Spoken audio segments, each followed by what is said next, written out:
할렐루야. 예배 오신 여러분들을 주의 이름으로 환영합니다. 우리 앞뒤 옆 사람과 한번 인사할까요? 만나서 반갑습니다.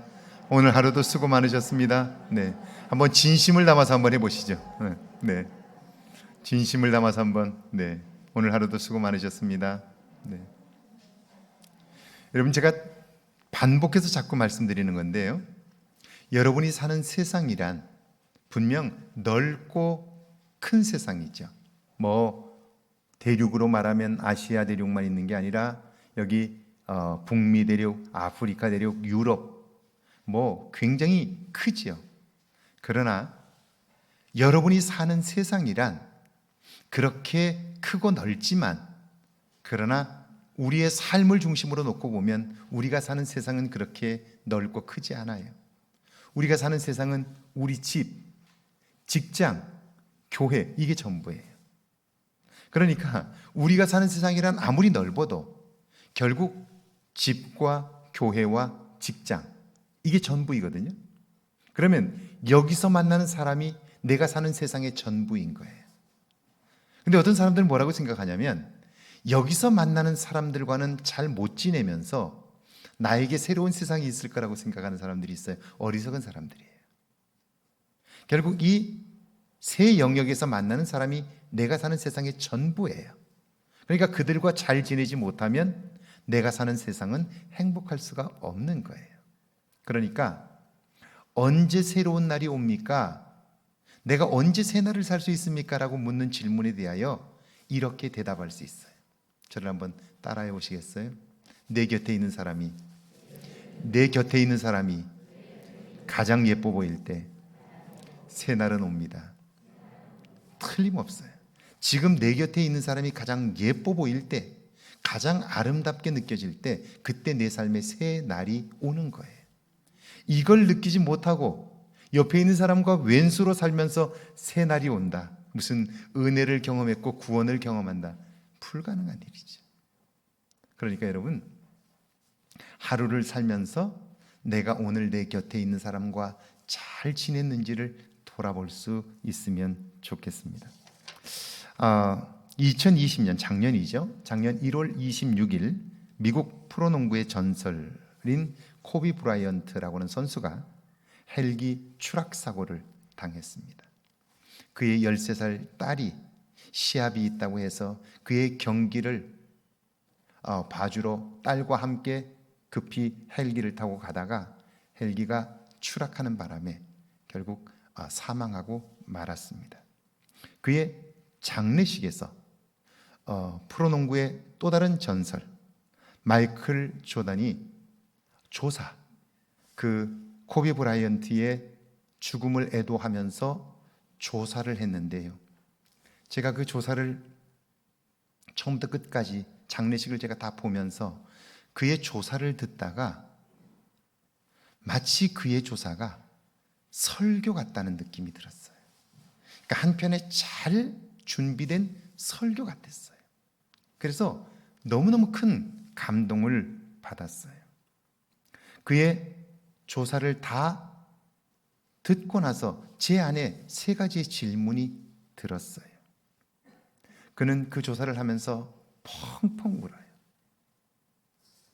정말 주체하지 못할 눈물을 흘려요. 그걸 보면서 제 자신에게 이런 질문을 던진 거예요. 내가 죽었다면 너를 위하여 이렇게 울어줄 친구가 있느냐?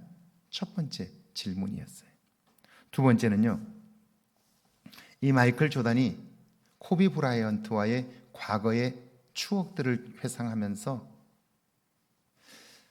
그는 어린아이처럼 자기에게 장형, 마지형 같은 나이 차이가 나는데, 그런데 그에게 자기의 모든 이야기를 다 세세하게 시시콜콜하게 다 이야기를 했다는 거예요. 그 대목에서 제가 제 자신에게 이렇게 질문했어요. 너는 어떤 이야기든지 마음 놓고 말할 수 있는 친구가 지금 있느냐 하는 두 번째 질문이었어요. 세 번째, 이 마이클 조던이 여러 차례 이야기를 해요. 그와의 관계를 이야기하면서 이 코비 브라이언트는 언제든지 자기에게 전화를 하는데 어떤 때는 11시에, 어떤 때는 12시에, 어떤 때는 1시에, 2시에, 어떤 때는 심지어 3시에, 4시에도 전화를 했다는 거예요. 뜬금없이 새벽 3시에, 2시에 전화를 하면 이 녀석이 정신이 있는 녀석이야, 이런 생각이 들다가도 그의 이야기를 듣다 보면 그에게 마음이 움직이고 그렇다는 이야기가 나와요. 과연 너는 새벽 2시에, 새벽 3시에 전화할 만한 친구가 몇 명이나 있냐 하는 질문을 하게 되었어요. 여러분은 어떤가요? 여러분이 만약 하나님의 부름을 받는다면 여러분을 위해서 그렇게 울어줄 사람이 몇 명이나 있으신가요? 그리고 여러분의 삶의 세세한 것까지, 정말 여러분의 삶에 부끄러운 것까지 이야기할 만한 친구가 여러분 곁에 있으신가요? 새벽 2시에, 3시에 다 잠든 그 시간에도 내가 급해서 누군가와 이야기하고 싶을 때 스스럼 없이 전화기를 돌릴 수 있는, 전화번호를 찍을 수 있는 그런 친구가 여러분에게 몇 명이나 있으신가요? 저는 이 마이클 조단의 코비 브라이언트를 향한 조사를 한 편의 설교처럼 들었습니다. 여러분도 한번, 자막이 있으니까요, 한번 집중해서 한번 내용을 한번 읽어보시면서 여러분이 과연 이런 친구가 있는지, 여러분이 한 명이라도 이런 친구가 있다면 여러분의 인생은 잘 산 거예요. 만약 그렇지 못하다면 지금부터라도 내 곁에 있는 한 사람을 위해서 여러분이 그의 친구가 되어준다면 결국 그는 나의 이런 소울메이트, 영혼의 친구가 될 거예요. 한번 준비되었나요? 한번 보시죠. 처음부터 끝까지 한번 잘 보시죠. 한 사람을 위해서 울어줄 수 있고, 누군가와 함께 자신의 속마음을 다 이야기할 수 있고, 언제 전화해도 반갑게 받을 수 있는 이런 관계가 형성된다면 우리는 비로소 누군가 한 사람을 진실하게 대할 수 있는 마음의 준비가 될 거예요. 여기 마이클 조단은 미국에서는 좀 시골 출신입니다. 노스캐롤라이나 출신인데요. 노스캐롤라이나에서 처음 그 주립대학에서 농구를 했고, 시카고 불스라고 하는 팀에서 초청을 받아서 처음 시카고라는 도시로 나오게 돼요. 큰 가방을 하나 메고 키는 엄청나게 큰 친구가 도시에 처음 나오는 거예요. 근데 집안이 가난하기 때문에 돈이 없어요. 시카고 공항에 내렸는데 그 공항에서 시카고 불스 경기장까지 갈 택시비가 없는 거예요. 그래서 그 앞에 서 있는 택시에 가서 이렇게 얘기를 해요. 저는 지금 시카고 불스에 초청을 받아서 테스트를 받으러 가는 사람입니다. 저를 좀 거기까지 데려다 주시면 제가 꼭 성공해서 갚겠습니다. 그래요. 그러자 택시 운전사들이 거들떠보지도 않아요. 재수 없다는 듯이 고개를 돌리고요, 차를 그냥 앞으로 빼버려요. 그는 거기에서 1시간을 넘게 그렇게 사람들에게 차를 태워달라고 도움을 요청했지만 아무도 그를 거들떠보지 않아요. 그런데 그걸 지켜보던 한 사람이 차를 가지고 그 앞에 딱 대요. 그리고 어디 가려고 하느냐고, 시카고 불스 경기장에 가려고 그런다고 그랬더니 그 택시 기사가 타라고 뒷문을 열어줘요. 그가 거기에 탑니다. 그리고 시카고 불스 경기장까지 데려다줘요. 가면서 왜 가느냐고 물어봐요. 나 지금 선수로 그 테스트를 받으러 가는 거라고. 그러자 이 기사가 그에게 이렇게 말해줘요. 만약 당신이 시카고 불스의 농구 선수가 된다면 나는 당신의 첫 번째 팬이 되겠다고. 그러면서 내가 당신을 위해서 기도할 것이고 지켜보면서 응원할 거라고. 내가 보니까 당신은 정말 잘 될 것 같다고. 그렇게 이야기하고 그를 경기장까지 데려다 줍니다. 그리고 시간이 지났어요. 마이클 조단은 그 다음 해부터 두각을 나타내기 시작합니다. 최우수 선수가 되고요. 그리고 그의 인기는 어마어마합니다. 시카고는 미국에서도 굉장히 큰 도시죠. 뉴욕 다음으로 시카고를 꼽기도 하고요. 물론 LA가 있지만 시카고, 뉴욕, LA, 그 다음에 시카고를 꼽습니다. 굉장히 큰 도시입니다.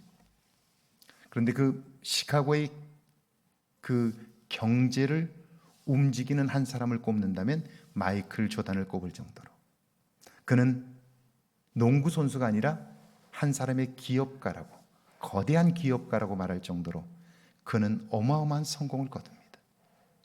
그런데요, 그가 챔피언십 시리즈에서 우승을 한 다음에 인터뷰를 할 때 그는 이렇게 말해요. 오늘 내가 이 자리에 있을 수 있었던 것은 몇 년 전 공항에서 나를 시카고 불스 경기장까지 데려다 준 그 기사, 운전수가 있었기 때문이라고. 나는 한 번도 그분의 배려와 그분의 친절을 잊을 수가 없다고. 정말 내가 다시 한번 그분을 볼 수 있다면 좋겠다고. 언제든지 내게 연락을 한다면 내가 반갑게 그를 보고 싶다고 그렇게 이야기를 해요. 그 방송국에서 그 운전기사를 찾습니다. 그리고 드디어 스튜디오 안에서 마이클 조단과 만나는데 제가 그 장면을 봤는데요, 마이클 조단이 그 기사를 만나자마자 달려가서 와락 앉습니다. 그리고는 눈물을 펑펑 흘려요. 그러면서 이렇게 말해요. 오늘 내가 이렇게 될 수 있었던 것은 당신 덕분이라고. 한 번도 당신을 잊어본 적이 없다고. 그러면서요, 내가 당신에게 할 수 있는 무슨 일이든지 하겠다고. 언제든지 내게 연락 주면 내가 할 수 있는 일 최선을 다해서 당신을 돕겠다고. 그러면서 그 자리에서 시카고 불스 경기, 평생 볼 수 있는, 평생 그 경기장에 들어와서 볼 수 있는 평생 관람권을 그에게 주고 해요. 그리고 자기 집으로 초대를 해요. 그리고 언제든지 자기와 연락을 하고 도울 수 있는 일들은 돕겠다고 그렇게 감동적인 이야기를 해요. 모든 사람이 다 1시간 동안이나 그가 공항에 서 있었는데요, 택시 정류장에 다 외면하고 갔어요. 그런데 한 사람만이 그가 그런 모습 속에 난처해하는 것을 보고 그에게 달려가 그를 데려다 주었는데, 그 일이 평생 이 마이클 조던이라고 하는 위대한 그 이 시대의 농구 스타와 함께 관계를 맺게 했고요. 당신 덕분에 내가 오늘 있을 수 있다고 말하는 거예요. 사람에 대한 관심이 한순간에 생길 수 있을까요? 그 택시기사가 제가 보니까 한국분이에요. 한국분이었어요. 그래서 제가 더 감동을 받았는데요, 그의 삶의 태도가 관계를 소중히 여길 때 이런 친구들, 이런 관계를 통한 하나님의 역사를 볼 수 있게 되는 거예요. 그분이 손을 잡고 기도해 주겠다고 하는 걸 보니까 그분은 크리스천이 분명했어요. 제가 그걸 보고 큰 감동을 받았어요. 자, 지금 내 곁에 있는 사람에게 관심하지 않으면서 보이지 않는 하나님께 관심하고 하나님을 잘 섬긴다고요? 불가능해요. 그런 일은 가능하지 않아요. 그런데도 우리는 하나님을 진심으로 섬기려고 하기보다 우리는 그저 형식적으로 신앙생활을 하면서 살고 있지는 않느냐 하는 거예요. 자, 그래서 오늘 제목을 제가 이렇게 잡았어요. 같이 한번 읽어볼까요? 시작. 부활, 나는 죽고 그리스도와 함께 사는 것입니다. 밑에 함께 읽습니다. 부모님을 잃고 고모와 함께 사는 아이가 있었습니다. 고모는 조카를 잘 키우기 위하여 여러 가지 조언의 말들을 했지만 어린 조카에게 그 말들은 잔소리처럼 들렸습니다. 특별히 교회에 가는 것을 시간 낭비라고 여긴 고모는 교회에 가지 못하게 합니다. 그것 때문에 갈등이 심했던 조카는 어느 날 설교를 듣고 은혜를 받았습니다. 이제는 내가 산 것이 아니요 오직 내 안에 그리스도께서 사신 것이다. 예배를 마치고 집에 들어서려는데 고모의 얼굴이 떠올랐습니다. 분명 또 잔소리를 할 걸, 그 생각이 들자 그녀는 문 앞에서 기도합니다. 내 안에 계신 주님, 잔소리에도 화를 참게 하시고 하나님이 주시는 마음으로 고모를 대하게 하옵소서. 그리고 문을 열었는데 고모는 예상대로 잔소리를 시작합니다. 그런데 그 순간 고모의 주름진 얼굴이 보입니다. 고생의 흔적이 가득합니다. 불쌍한 생각이 든 조카는 고모를 안았습니다. 그리고 고모, 나 때문에 고생 많이 했어. 미안해. 그러자 고모는 순간 당황했고 눈에 눈물이 흘렀습니다. 그리고 고모는 그 아이와 함께 교회에 출석하게 되었습니다. 고모의 잔소리를 잔소리로만 들었던 내가 살아있는 한 그 고모와의 관계는 계속해서 어려워졌을 거예요. 그런데 내 감정이나 내 기분이 아니라 내 안에 그리스도께서 기뻐하시는 삶을 생각하고 그분의 기뻐하시는 모습을 따라 행동하자, 이런 역사가 나타나게 된 거예요. 그러니까 그리스도와 함께 산다는 것은 바로 이런 것이죠. 자, 부활 사건에서 나의 죽음이 먼저입니다. 자, 부활을 이야기할 때 우리는 부활의 위대함만 이야기하는데 부활은 그것보다 먼저 죽음이 전제되는 거죠. 밑에 한번 같이 읽어볼까요? 내려놓음이라는 책의 서문에 나오는 내용입니다. 하나님 앞에 다 내려놓았어요. 이제 처음부터 하나님께 다시 물으며 새로 시작할 거예요. 부활의 사건은 나의 죽음으로부터 시작됩니다. 여러분이 살면서 무언가가 잘못되었다고 느낀다면 거기서 고쳐가지고 다시 가려고 생각하는데 그건 고쳐지질 않아요. 제가 살아보니까 그래요. 만약 여러분이 무언가 잘못되었다고 느낀다면 다시 시작하는 일이 중요해요. 왜냐하면 제가 운동을 좋아해서 운동을 하잖아요. 운동을 해보면요, 처음에 정확하게 기본기를 잘 배우면 운동은 계속해서 실력이 늘어요. 그런데 기본기를 제대로 배우지 않으면요, 일정 시간이 지나고 나면 더 이상 늘질 않아요. 그러니까 저희 전에 있었던 저희 교회에 우리 한국의 탁구 청소년 대표를 한 친구가 있어요. 국가대표를 한 친구가 있었어요. 그 친구가 탁구로 유학을 왔는데요, 교회에 탁구를 꽤 잘 치는 친구들이 많아요. 아마추어 치고 탁구를 아주 잘 치는 분들이 꽤 여러 분 계셔요. 근데 그 친구에게 이기질 못해요. 20개 게임에서 10개를 잡아줘도 절대로 이기질 못해요. 왜냐하면 이 친구는 실수를 거의 하질 않아요. 실수를 하지 않아요. 그만큼 기본기가 탄탄한 거예요. 그러니까 아마추어가 아무리 잘한다고 해도 프로를 이길 수가 없어요. 왜냐하면 아마추어는 기본기가 약해요. 그렇게 기본기를 다지지 못했어요. 그러나 프로는요, 기본기가 탄탄해요. 저희 교회 연세대학을 졸업하고 국가대표 청소년 축구 국가대표를 한 분도 계셨어요. 근데 그분이 공을 차면 나이가 드셨는데도 누가 따라가질 못해요. 볼을 키핑하는, 볼을 다루는 실력이 탁월해요. 왜냐하면 그 볼을 어려서부터 너무나 기본기를 많이 잘 다져놨기 때문에 나이가 50이 넘었는데도 공을 차면 그 나이에도 누구도 곁에 가서 공을 빼앗지를 못해요. 기본기예요. 그러니까 살면서 무언가 잘못되었다고 느끼면요, 처음부터 다시 시작하는 게 중요해요. 기본기를 새롭게 하는 일이 중요해요. 신앙생활에도 마찬가지예요. 가장 기본은요, 매일매일 성경을 읽는 거예요. 하루에 한 장씩이라도 매일매일 읽는 거예요. 그리고 끊임없이 그 일을 반복해서 그게 10년, 20년이 지나가면 그게 내 실력이 되는 거예요. 하루에 5분씩, 10분씩이라도 매일 기도하는 거예요. 그리고 들은 말씀대로 조금씩 살아보는 거예요. 이게 기본기죠. 자, 두 종류의 사람이 있습니다. 같이 한번 읽어볼까요? 예수님을 그리스도로 믿고 신앙생활을 하지만 부활의 기쁨을 경험하는 사람이 있는가 하면 그렇지 못한 사람이 있습니다. 그들을 구분하는 기준이 무엇일까요? 부활은 죽음 이후에 이루시는 하나님의 사건입니다. 그러므로 부활의 기쁨을 누리는 사람은 먼저 자기 죽음을 선언한 사람입니다. 자기 죽음을 선언하지 않으면 부활을 경험할 수가 없는 거예요.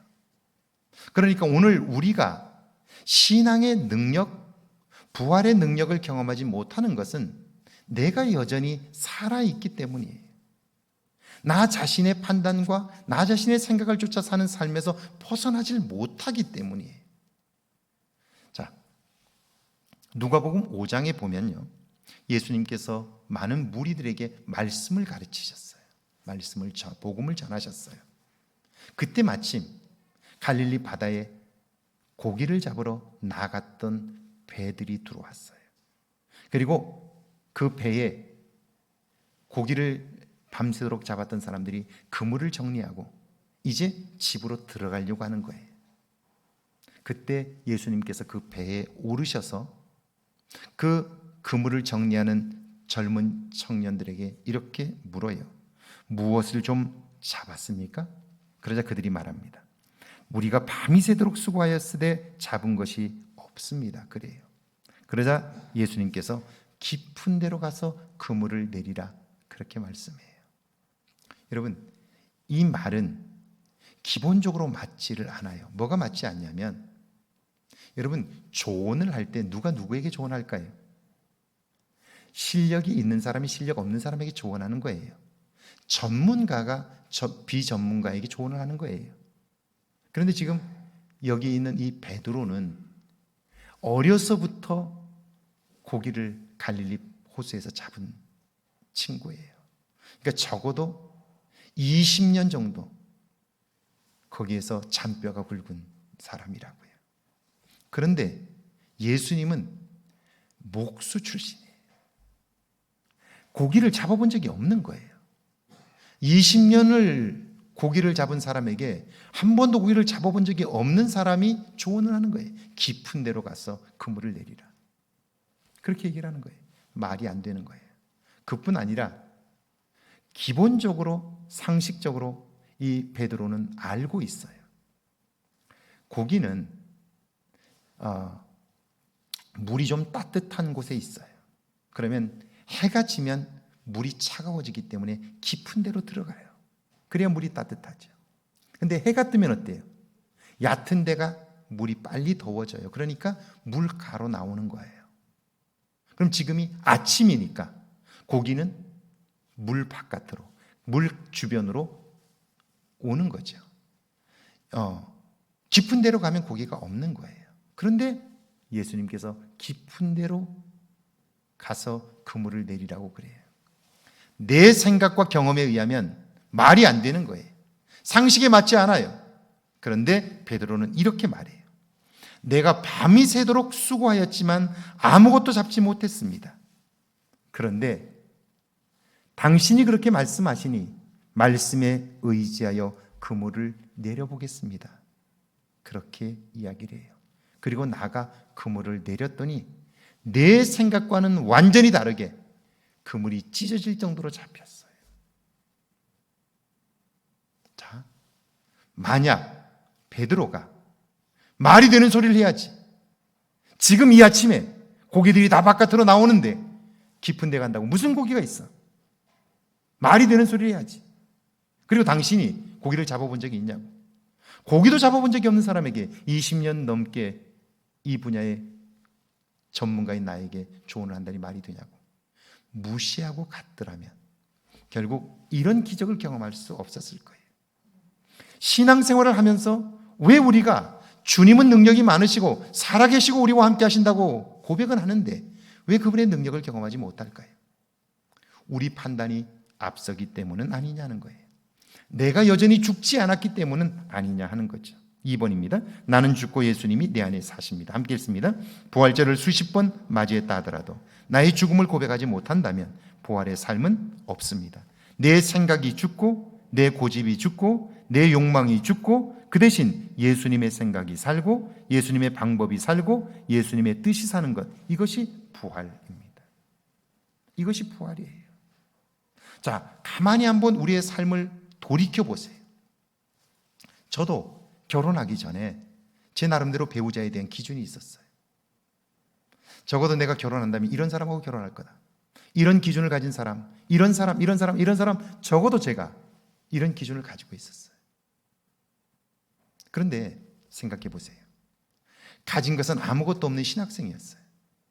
그럼에도 불구하고 내게는 그런 기준이 있었다고요. 그러면 그 기준에 맞는 사람을 내가 만난다고 하면 그 사람은 자기 기준에 내가 맞을까요? 내가 원하는 기준은 나보다 나은 거죠. 그러면 낳은 그 사람의 입장에서 내가 마음에 들겠어요? 당연히 안 들죠. 그러면 나는 그렇지 못한 사람과 만나게 될 거예요. 그러면 항상 내가 바랐던 그 상, 그게 도달하지 못하는 내 아내를 보면서 항상 불만을 가질 수밖에 없었을 거예요. 만족하지 못했을 거예요. 이건 틀림이 없어요. 그런데 하나님께서 제게 성경을 통하여 알게 하셨어요. 네가 네 기준을 가지고 있지? 이래야 되고 저래야 되고 요래야 되고 이렇게 있지? 그런데 결혼은 그런 거 아니야. 제가 창세기 2장, 3장, 1장과 2장을 읽다가 거기서 놀라운 걸 발견했어요. 결혼이란 내 기준에 맞는 사람을 만나는 것이 아니라 하나님이 나를 위하여 준비한 사람을 만나게 하실 때 그때 나는 감사함으로 만나는 것이라고요. 성경에 보세요. 아담을 창조하신 하나님께서 그가 홀로 있는 것이 보기에 좋지 않아서 갈빗대를 취하여 하와를 만드셨고 그를 그에게로 이끌어 가시니 아담이 이렇게 말해요. 이는 내 뼈 중에 뼈요 살 중에 살이라. 이렇게 말하잖아요. 사랑의 고백이죠. 그래서 하나님이 주례를 하셔서 두 사람이 결혼을 하게 된다고요. 아담이 원했던 건 아무것도 없어요. 그냥 하나님이 그에게 맞는 사람을 짝지어 주신 거예요. 결혼이란 내 기준으로 하는 게 아니에요. 하나님이 나를 위하여 준비한 배필을 만나게 하시는 거예요. 할렐루야. 제가 그걸 깨달았어요. 그리고 나서 하나님 이제 결혼할 때가 되었습니다. 제게 준비한 배우자를 만나게 해주십시오. 그렇게 기도했어요. 그리고 이제 기도를 시작했으니 제가 처음 만나는 그 사람과 결혼할 수 있도록 도와주십시오. 그렇게 기도했어요. 보고 내가 싫으면 그 사람이 상처를 받을 것이고 그 사람이 싫으면 내가 상처를 받을 텐데 그리스도 예수 안에서 만나는 만남인데 상처를 주고받고 싶지 않다고. 그리고 이제부터 기도를 시작합니다. 하나님 응답해 주세요. 첫 번째 만나는 사람과 결혼하겠습니다. 그렇게 기도했어요. 그리고 만난 사람이 지금까지 살고 있는 분이에요. 처음 만났는데 보니까 괜찮아요. 그래서 결혼하자고 그랬어요. 처음 만나서 기도해 보겠다고. 기도하고 나서 일주일이 넘어서 연락이 왔어요. 응답을 받았다고. 그럼 뭐 결혼하자. 그리고 지금까지 30년을 넘게 살았어요. 정말 감사해요. 자, 제가 안다 한들 얼마나 알겠어요? 몰라요. 그런데 하나님이 나를 위하여 준비한 배우자라고 믿기 때문에 웬만한 일들은 다 넘어갈 수 있고요. 그리고 용납할 수 있고요. 용납이 안 될 때는 하나님께 기도해요. 그러면 하나님은요, 꼭 이렇게 말씀하셔요. 네 부인이 마음에 들지 않냐? 마음에 안 드는 게 있지요. 그렇게 얘기하면요, 하나님은 꼭 제게 이렇게 말씀하셔요. 네는 내 마음에 드는 줄 아냐 이놈아. 이렇게 얘기해요. 네는 내 마음에 드는 줄 알아. 그러니까 제가 할 말이 없는 거예요. 그러면 다시 저를 돌아보고 회개하는 거예요. 그러니까 저의 내면이 새로워질 수 있는 거죠. 자, 3번입니다. 그러므로 우리는 죽는 연습을 해야 돼. 함께 읽습니다. 나는 죽었습니다. 죄와 더불어 살던 나는 십자가와 함께 죽었습니다. 나는 죽었습니다. 내 생각과 판단을 따라 살던 나는 십자가와 함께 죽었습니다. 나는 죽었습니다. 중요한 것을 상의하지 않던 나는 십자가와 함께 죽었습니다. 이런 고백을 매일 매순간 선포해야 하는 거예요. 그러니까 살면서 내 판단이 앞설 때 항상 내가 살아있다는 사실을 발견하고 하나님이 그 사건에 개입하시도록 하나님께 우선권을 드리는 거예요. 제가 누군가를 도울 일이 있을 때 항상 하나님 앞에 기도하는 게 이런 거예요. 제가 누군가를 돕고 싶을 때, 그럴 때 돕고 싶은 사람들이 막 떠오르죠. 근데 그때 생각해요. 그리고 기도해요. 하나님, 제가 아무리 생각해도 제가 아는 사람밖에 도울 수 있는 사람이 없습니다. 그런데 제가 도우면 결국 제 팔이 안으로 구워서 저와 친한 사람을 돕게 됩니다. 그러면 하나님이 돕고 싶은 사람이 아닐 수 있습니다. 하나님, 제게 알게 해주십시오. 그래서 기도하고 도와도 제 주변에 있는 사람들밖에 도울 수가 없어요. 그래서 그다음부터는 하나님이 기뻐하시는 사람을 돕고자 도울 만한 여력이 주머니에 생기면 그 다음에는 제가 믿을 만한 사람에게 전화를 해요. 그 주변에 혹시 도울 만한 사람이 있으면 내게 알려달라고. 내가 몰라도 괜찮고 어떤 사람이든지 괜찮다고. 박 목사님이 볼 때 꼭 도움이 필요한 사람이 있다면 얘기해달라고. 그분을 돕겠다고. 자, 제가 결정할 수 있는 권한을 하나님께 자꾸 맡겨드리는 거예요. 내가 판단하지 않으려고 하는 거죠. 목회를 하는 동안도 마찬가지예요. 속상할 일들이 많죠. 그러나 그 속상할 일들이 있을 때마다 하나님께 여쭙는 거예요. 그리고 내 감정이나 내 생각이 아니라 하나님이 이 일을 어떻게 보실까를 생각하면서 다시 그 사건을 보면요, 그 일은 나를 새롭게 하는 축복의 기회가 되는 거죠. 이게 내가 죽고 그리스도가 사는 삶이죠. 자, 그리스도 예수와 함께 부활의 삶을 삽니다. 같이 읽어볼까요? 부활은 나 혼자 할 수 있는 것이 아니라 부활하신 그분의 능력 안에서만 가능합니다. 그러므로 부활의 삶은 그리스도 예수님과 함께 할 때만 가능합니다. 갈라디아서 2장 20절입니다. 같이 읽습니다. 내가 그리스도와 함께 십자가에 못 박혔나니. 부활에 있어서 첫 번째 전제는 바로 내가 그리스도와 함께 죽는 거예요. 죽는 거예요. 나의 죽음이 전제될 때 부활 신앙이 가능해지는 거예요. 내가 죽지 않고 어떻게 부활 신앙을 경험할 수 있겠어요? 이런 거예요. 저는 이 부활 신앙을 이렇게 제 자신에게 설명하고 설득해요. 제가 길눈이 굉장히 어둡잖아요. 길눈이 어두워요. 그러니까 낯선 동네를 가면 뭐 2번, 3번, 4번 가도 자꾸 길을 잊어버려요.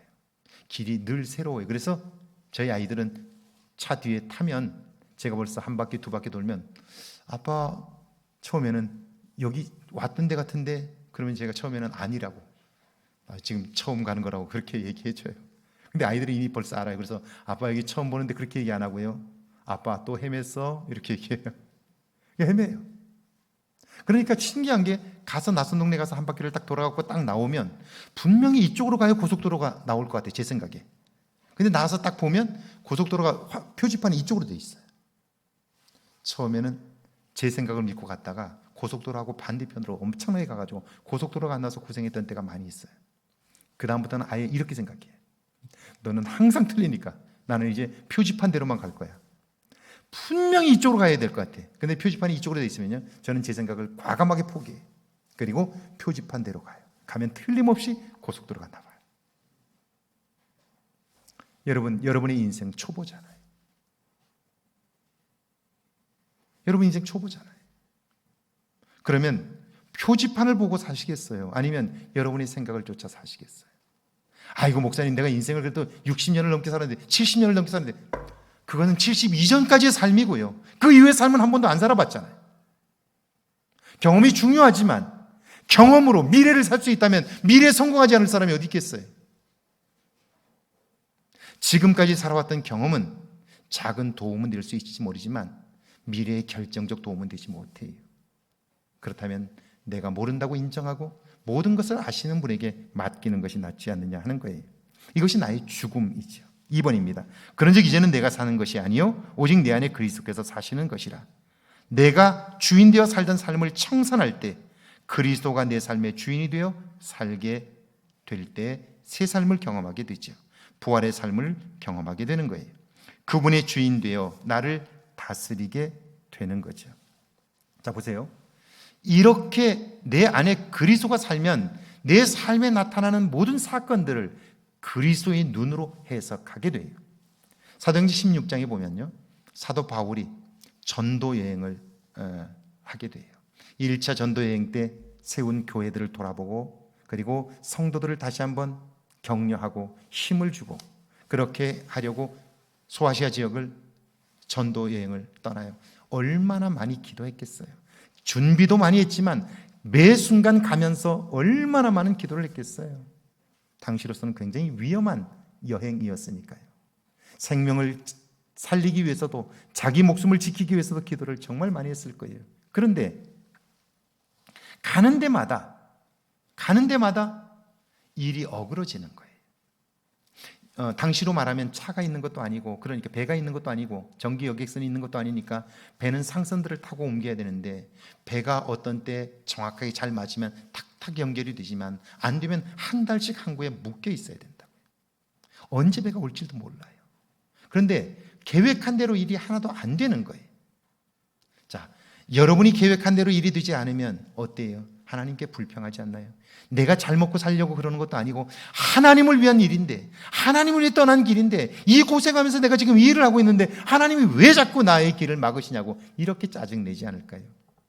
그런데 사도 바울은요, 자기 계획대로 되지 않을 때 이렇게 고백해요. 성령이 아시아에서 복음 전하는 것을 막으심으로, 이렇게 고백해요. 자, 무엇 때문에 안 되는 것이 아니고, 뭐가 잘못돼서 안 되는 것이 아니라 성령이 지금 나의 길을 막고 계시다, 이렇게 고백하는 거예요. 여러분이 여러분의 계획들이 되지 않을 때, 아, 하나님이 나의 길을 지금, 내 계획을 막고 계시구나, 이렇게 고백할 수 있다면 시험에 들지 않아요. 자, 성령께서 내 길을 막고 계시다라고 생각하니까 어때요? 그럼 성령께서 나를 어디로 인도하시려고 내 길을 막고 있지? 기도하게 돼요. 기도하자 성령께서 꿈에 그에게 환상을 보여주셔요. 마게도냐 사람 하나가 손을 흔들면서 와서 우리를 도우라 라고 하는 환상을 보게 돼요. 그때 그는 깨닫습니다. 아하, 하나님께서 지금 나는 소아시아에 있는 교회들을 돌보려고 했는데 그건 나에게 맡기고 너는 지금 유럽 대륙으로 건너오라, 그렇게 나를 부르고 계시구나 해서 그가 방향을 바꾼 거예요. 그리고 나서 그가 처음 유럽의 관문인 빌립보라고 하는 지역에 가게 돼요. 갔더니 거기에 어디가 어딘지 모르죠. 처음 가보는 곳이니까. 사람들이 모여 있어서 빨래터에 그 여인들에게 묻죠. 여기 혹시 기도할 만한 곳이 있느냐고. 그러자 하나님은 준비한 믿음의 사람 루디아의 귀를 열게 하셔서 기도하니까 귀가 번쩍 뜨였어요. 바울 일행을 모시고 자기 집에 데리고 가요. 그리고 찬송하고 기도하면서 그곳이 기도처가 되는데요. 떠나려고 했더니 우리 집에 갈 데 없으면 우리 집에서 머물라고 그가 대접을 해요. 그리고 그곳이 유럽 최초의 교회인 빌립보 교회가 돼요. 하나님의 인도하심을 경험하게 된다고요. 놀라운 역사들을 경험하게 된다고요. 할렐루야. 내 계획이 먼저가 아니라 하나님의 계획이 먼저인 거죠. 3번입니다. 이제 내가 사는 것은 나를 사랑하사 나를 위하여 자기 목숨을 버리신 하나님의 아들을 믿는 믿음 안에서 사는 것이라. 부활의 삶의 목적이 뭐냐면 목숨 주신 그분을 기쁘시게 하는 것, 그분의 영광을 위해 살 때 이기적인 내 삶의 한계를 극복할 수 있어요. 이런 거예요. 내가 내 생각만을 쫓아 살면 나의 한계에서 벗어날 수 없어요. 그러면 여전히 우리의 한계 때문에 우리는 걱정하고 근심하잖아요. 거기서 벗어날 수 없는 거예요. 죽는 날까지. 그런데 내가 죽고 부활하신 그리스도의 인도함을 받기 시작하면 그분의 주시는 지혜와 능력 안에서 나의 한계를 넘어서게 돼요. 그래서 내가 생각하지 못했던 놀라운 일들을 꿈꾸게 되는 거예요. 할렐루야. 그러니까 그 사람은 자기 자신이 죽고 내 안에 그리스도가 살아가므로 자기가 상상할 수 없었던 일들을 꿈꾸고 도전하고 행하여 그 일을 이룰 수 있게 되는 것이죠. 제가 지금까지 교회 안에서 보면요, 여전히 자기가 강하고 자기 주관이 분명하다고 말하는데 그 사람은 아직 영적으로 보면 어린아이예요. 왜요? 하나님의 은혜를 경험하지 못했기 때문이에요. 그 사람의 삶은 고단해요. 그의 입에서 나오는 말들은 거의가 다 부정적인 말들이에요. 불평과 원망들이 많아요. 그의 삶은 새로워지지 않았다는 증거이죠. 오늘 이 말씀, 내가 그리스도와 함께 십자가에 못 박혔나니 그런즉 이제는 내가 사는 것이 아니로 내 안에 그리스도께서 사시는 것이라.